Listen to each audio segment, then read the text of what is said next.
வணக்கம். For the people, by the people, of the people, along with the people. உங்களுக்கு எல்லாருக்கும் மீண்டும் என்னுடைய வணக்கம். ஒரு சின்ன டெஃபினேஷனை கொஞ்சம் சேஞ்ச் பண்ணி சொல்லட்டுமா இன்னைக்கு? Who are you? நீ யார்? ரமண மகரிஷியோட கொஷின் இது ரொம்ப வருஷத்துக்கு முன்னாடி அப்படி ஒரு புக் எங்கிட்ட இருக்குது. Who are you?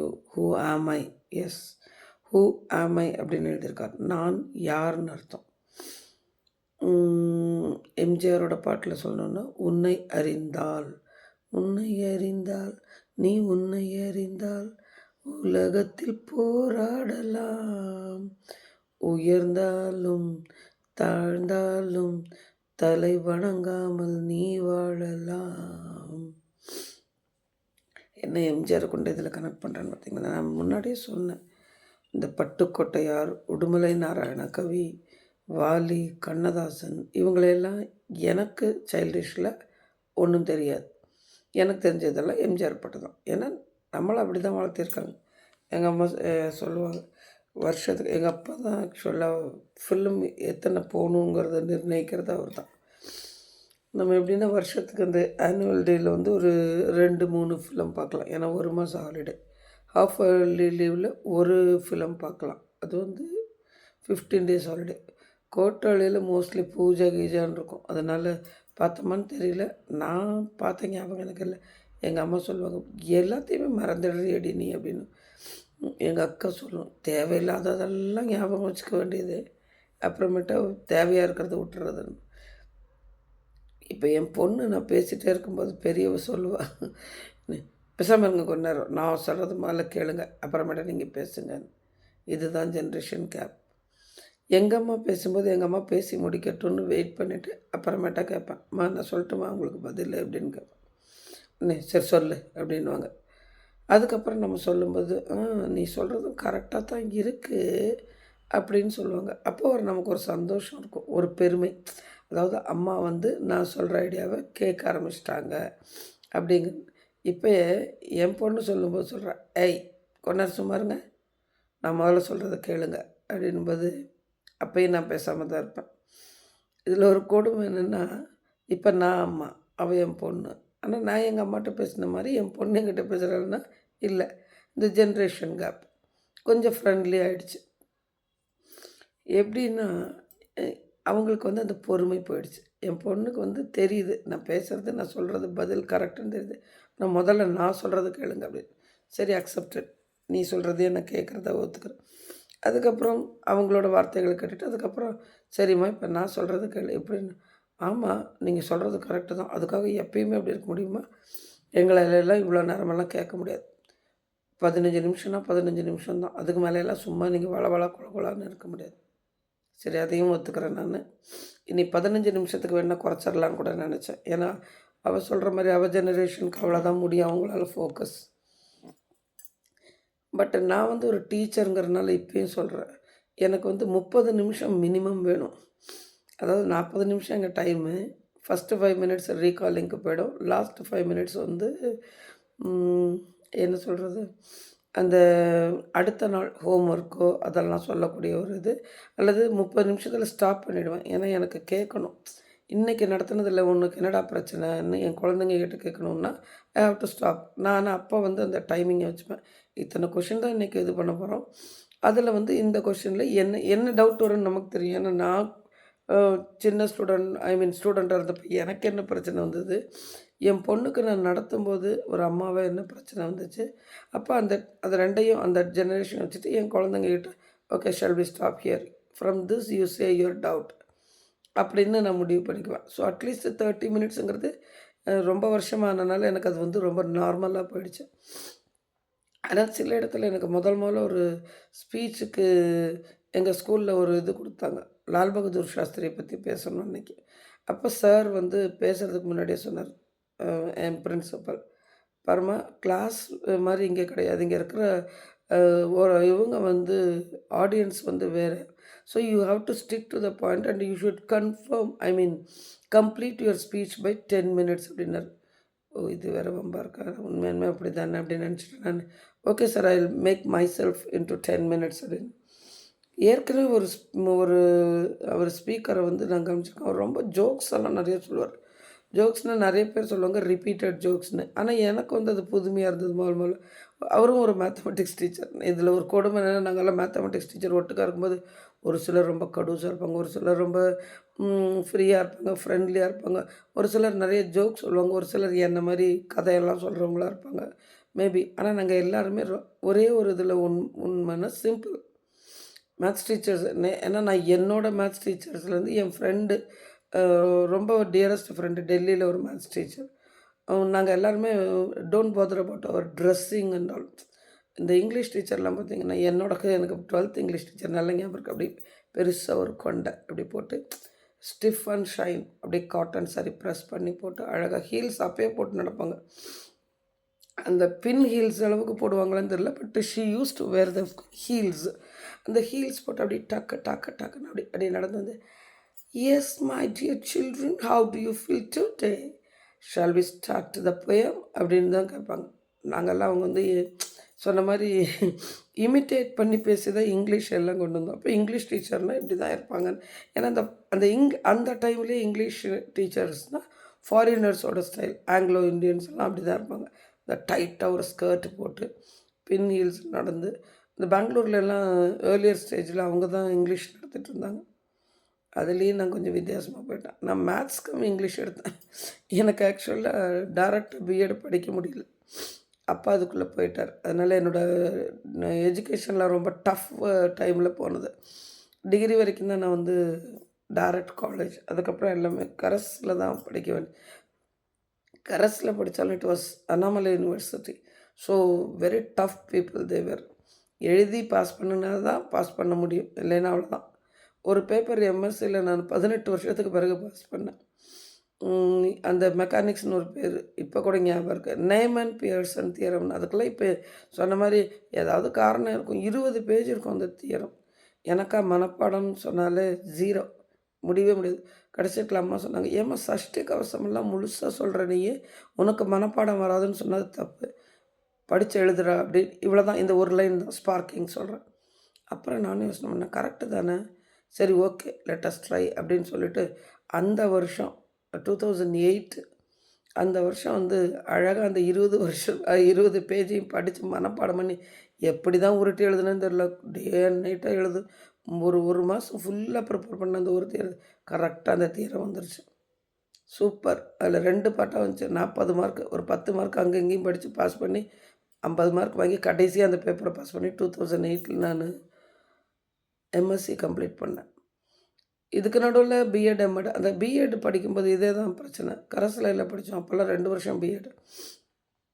என் ஃப்ரெண்டோட அப்பா தான் எனக்கு பணமே கட்டினார். அவர் இறந்தப்போ கூட என்னால போக முடியல. நாங்க 2 பேரும் ரொம்ப ஃப்ரெண்ட்ஸ். 6த்துலேருந்து ஒட்டுக்கா ஃப்ரெண்ட்ஸ். அவங்க அப்பாவ அப்பான்னு தான் கூப்பிடுவேன். எங்க அம்மாவ அவ அம்மாவேன்னு தான் கூப்பிடுவா. நான் வீட்டுக்கு போனேன்னா, அவங்க அம்மா சொல்லுவாங்க, "ஏய் சாப்பிட்டு போம்மான்னு." "இல்லம்மா இப்ப தான் சாப்பிட்டேன்." "ஆமா பெருசா நீ சாப்பிட்டுருப்ப 5, 6 எடுத்துட்டு போ." அப்படின்னு சொல்லி ரொம்ப சாதாரணமா பேக் ஏன்னா அந்த அ இதெல்லாம் இல்ல. டீவியேஷன்ஸ்லாம் இல்ல. எனக்கு அம்மா, அப்பான்னா, அவளுக்கு அம்மா, அப்பா. என்ன நாங்க வந்து எங்க வீட்ல அச்சான்னு கூப்பிடுவோம் எங்க அச்சாவ. இது அவ சொல்லும்போது சொல்லுவா, "உங்க அச்சா வந்துட்டாங்களா? ஐயோ! திட்டுவாருல்ல. சரி சீக்கிரம் கிளம்பிரு." அப்படின்லாம். ஏன்னா they know what is the pain of it. நம்ம இங்கேருந்து ரொம்ப தூரம் நடந்து போனோம் அப்போலாம். ஒரு 3, 4 கிலோமீட்டர்ஸ் சர்வசாதாரணமா நடந்துருவோம். பெரிய விஷயமே இல்ல. சரி I will come back to my point. எதுக்காக சொல்ல வந்தேன்னா, இந்த மேத்தமெட்டிக்ஸ் டீச் பண்ணும்போது நம்ம எங்க மிஸ்டேக் பண்றோங்கிறத வந்து இன்னைக்கு வரைக்கும் நான் வந்து ஒவ்வொரு டீச்சர்ஸ்க்கும் ஒவ்வொரு இது வித்தியாசமா தான் இருக்கும். என்னோட டீலிங் வித்தியாசமா இருக்கும். இப்போ வர யங் ஜெனரேஷன் டீச்சர்ஸ் இது வித்தியாசமா இருக்கும். ஆனா வேவ் லெங்த் வந்து எல்லாருமே இந்த ப்ரொஃபஷன், கெரியர் அப்படின்னு வச்சுக்கிட்டோம்னா ஒரே மாரி தான் இருக்கும். இப்ப என்னோட பிரின்சிபல் அவரும் ஒரு மேத்தமெட்டிக்ஸ் டீச்சர். அம் இப்ப ஜூனியர் அவங்க புதுசா வந்திருக்க ஒரு டீச்சர் இருக்காங்க. நான் அவங்கள என்ன காம்படிட்டர்ன்லாம் யோசிக்க ஆரம்பிச்சுட்டேன். அவங்க எங்களையும் காம்படிட்டர்ன்னு யோசிச்சிருப்பாங்கன்னு நெனைக்கிறேன். ஏன்னா ஒரு முறை ஒரு எல்லாரும் இருந்த இடத்துல நியூ ஜெனரேஷன் டீச்சர் அவங்களுக்கு வந்து ஆக்சுவலா I should not say that நாங்கலாம் எங்கள இன்ட்ரோடியூஸ் பண்ணும்போது புதுசா வந்த டீச்சர்லாம் இன்ட்ரோடியூஸ் பண்ண சொன்னாங்க. கீதா எம்எஸ்சி எம்எட், இன்னொரு டீச்சர் வந்து பிஎஸ்சி பிஎட், இன்னொருத்தர் வந்து எம்எஸ்சி இப்படிலாம் இன்ட்ரடியூஸ் பண்ணிட்டாங்க. இந்த டீச்சர் வந்து கொஞ்சம் அப்போ தான் ஃப்ரெஷ்ஷாக முடிச்சு வந்தவங்க. எனக்கு ரொம்ப ஷாக்காக இருந்தது. நாங்கலாம் டபுள் டபுள் டிகிரி சொல்லுவோம். அந்த அந்த டீச்சர் என்ன சொன்னாங்க, she is very young actually at that time. 22 or 23 I don't know. Maybe, but she has finished her graduation, I mean PG, and came to college. After college, she came. She introduced herself with the name and said that BSc, MSc. முன்னாடி இருந்த நான் சட்டுன்னு சிரிச்சிட்டேன். நான் படித்தது ஒரு government college தான். அவங்க படித்ததெல்லாம் பெரிய இந்த காலேஜ். ஒரு சின்ன அதாவது உடனே நான் சிரித்த உடனே பிரின்சிபல் வந்து இப்படின்னு பார்த்தாரு. அப்போ தான் நினச்சேன், ஓ தப்பு பண்ணிட்டோமான்ட்டு, சாரி அப்படின்னு சொல்லிட்டு அப்படியே உட்காந்துட்டேன். ஏன்னா ஃபஸ்ட் பெஞ்சில் தான் நான் எப்பயுமே உட்காந்து. அவர் உடனே என்ன சொன்னார், இங்கே பாருமா, உங்களை இன்ட்ரடியூஸ் பண்ணும்போது நீங்கள் எம்எஸ்சின்னு இன்ட்ரடியூஸ் பண்ண போதும். ஏன்னா பிஎஸ்சி முடித்த பிறகு தான் எம்எஸ்சின்னு பண்ணுறீங்க. அது வேறு வேறு இது கிடையாது. அதனால் அப்படி தான் அந்த பொண்ணு உடனே சாரின்னு சொல்லிட்டு உட்காந்துருச்சு. ஆனால் ஒரு மாதிரி ஷி ஃபெல்ட் அஷேம். ஆனால் அதை எப்படி அவள் மாற்றிக்கிட்டான்னா, she prepared on the whole very high to the class. She became my colleague. அதுக்காக சொல்கிறேன். அப்படி ப்ரிப்பேர் பண்ணி, அதாவது நாங்கள் வந்து 4 கிளாஸ்க்கு 4 மேத்ஸ் டீச்சர்ஸ். ஒருத்தர் வந்து அந்த ஸ்கூலில் senior teacher. But she is of my nearly my age இருக்கும், இல்லை என்னை விட சின்னவங்கள கூட இருக்கலாம். ஆனால் அவங்க வந்து என்னை சொல்லுவாங்க, யூ ஆர் ப்ரொஃபஷனல் டீச்சர். நாங்கள் எல்லாம் மேடம் தான் கூப்பிட்டுப்போம். அது சொல்லும்போது, நோ மேம் நீங்கள் சொல்லுங்கள். அந்த மேம் தான் என் பொண்ணுக்கு வந்து 7th மேத்ஸ் டீச்சர். ஸோ அடுத்து நான் ஒரு டீச்சர், ஒரு டீச்சர் ரொம்ப சாஃப்டான டீச்சர், இவங்க ஒருத்தர். இவங்களுக்கு வந்து நாங்கள் 4 பேர் அந்த டீமில் வந்து she wants to be the best. ஆனால் she worked hard for that. அதெல்லாம் தப்புன்னுலாம் சொல்லக்கூடாதுப்பா. She felt as we are all competitive no. So she felt in that manner. She worked a lot. She use to collect all the questions, இந்த LPA questions அது இதெல்லாம் கொடுத்து கரெக்டாக கிளாஸில் homework கொடுத்து நிறைய பசங்களுக்கான அதாவது எக்ஸ்ட்ரீம்லி ஓவராக இருக்கும். எனக்கு ஃபீல் பண்ண அப்படின்னு, நல்ல வேலைடப்போ என் பொண்ணு அந்த கிளாஸில் இல்லை. 50 கொஷின்லாம் எழுத வச்சு எங்கே போகிறது என் பொண்ணு, அவ்வளோதான் என்னையவே சாப்பிட்ருவா. அப்புறமேட்டா மேத்ஸு பக்கமே திரும்ப மாட்டாள், விட்டுட்டா. ஆனால் ஷீ யூஸ் டு. பட் அவள் கிளாஸில் percentage of passing percentage became very high. எனக்கே திரும்பவும் இதே பிரச்சனை தான். இது 30 வருஷம் எக்ஸ்பீரியன்ஸ் ஆன பிறகு கூட என்னால் அந்த பாசிங் பர்சன்டேஜை கொண்டு வர முடியலையே அப்படின்னு யோசனை பண்ணேன். ப்ராப்ளம் வந்து அதுக்கு பிறகு தான் தெரிஞ்சிச்சு, the language, the local language Kannada is my problem. I cannot explain my thing in Kannada. Kannada வந்து ரொம்ப குறைவாக தெரியும். என்னால் அந்த குழந்தைங்களுக்கு வந்து அவங்களோட லாங்குவேஜில் எக்ஸ்பிளைன் பண்ண முடியல. இப்போ கொஞ்சம் பரவாயில்ல, கன்னடா கொஞ்சம் கொஞ்சமாவது பேசுகிறேன், புரியறது வந்து இப்போ 90% புரியும்னு சொல்லலாம். இப்போ கூட அந்த உடுப்பி கன்னடா, அந்த அவங்களோட கன்னடா, அந்த லிட்ரேச்சர் கன்னடாலாம் புரியாது. But Bangalorean Kannada I can understand, I can talk. So நான் அதுக்கப்புறம் நினச்சேன், இந்த லோக்கல் லாங்குவேஜ் எனக்கு குழந்தைங்ககிட்ட இன்ட்ராக்ட் பண்ண முடியாதனால என் பசங்கக்கிட்ட நான் மாட்டிக்கிட்டேன். அவள் காம்படிட்டராக யோசனை பண்ணதுக்கும் நான் என்னைய காம்படிட்டராக யோசனை பண்ணதுக்கும் இவ்வளோ தான் வித்தியாசம். ஸோ என்ன ப்ராப்ளம்ன்றதை நானும் புரிஞ்சுக்கிட்டேன். I analysed. I went and talk with that another maths teacher. Madam, என்னால் இவ்வளோ ஃபாஸ்ட்டாக போக முடியலையே. I could not complete my portion in time. விடுங்க மேடம், என்னதும் அப்படியே தான். நானும் she also teachers very slow, but she is also very perfect in her.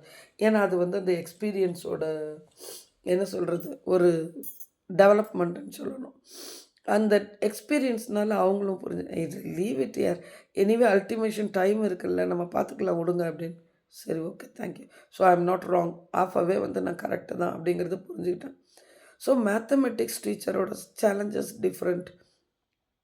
நம்ம ஒவ்வொருத்தரும் நம்மளை அனலைஸ் பண்ணி நல்லபடியாக பண்ணினோம்னா our children will become very good and the next generation will become alpha generation. எனக்கு அதில் நம்பிக்கை இருக்குது.